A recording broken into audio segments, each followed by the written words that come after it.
বিএনপির ভারপ্রাপ্ত চেয়ারম্যান তারেক রহমানের নির্দেশে ও চট্টগ্রাম মহানগর যুবদলের সাবেক যুগ্ম সম্পাদক মোহাম্মদ এরশাদ হোসেনের উদ্যোগে শনিবার বিকেলে বায়েজিদ থানা সংলগ্ন ৪৩ নং শিল্পাঞ্চল সাংগঠনিক ওয়ার্ডে রোজাদার পথচারীদের মাঝে যুবদলের পক্ষ থেকে ইফতার সামগ্রী বিতরণ করা হয়েছে।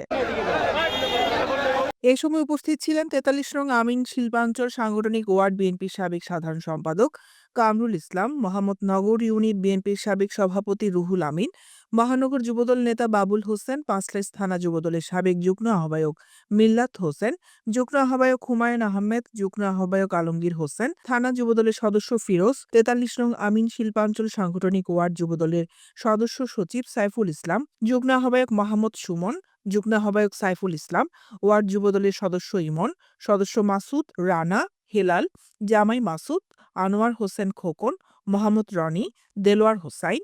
পবিত্র মায়ের রমজান উপলক্ষে যুবনেতা এরশাদের উদ্যোগে আজকে আমরা অসহায় যারা রোজাদার ছিল রোজাদারদেরকে আমরা ইফতার পথচারীদেরকে ইফতার দিয়েছি এবং প্রতিদিনই এইভাবে চলছে।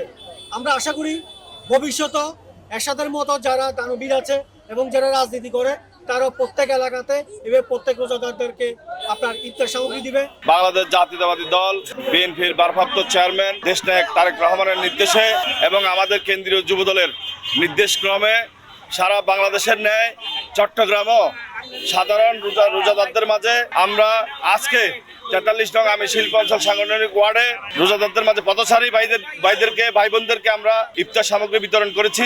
আগামী আরো ২-৩ দিন এই কর্মসূচি চলবে, পুরো রোজার মাসে চলবে, কিন্তু আমরা এই ওয়ার্ডে আরো ২ দিন আমাদের এই কর্মসূচি চলবে। আগামী পরশু থেকে আমরা আমাদের পাঁচলাইশ এলাকায় দিব, বায়েজিদ এলাকায় দিব, সারা চট্টগ্রামে আমাদের মাসব্যাপী এই কর্মসূচি চলবে।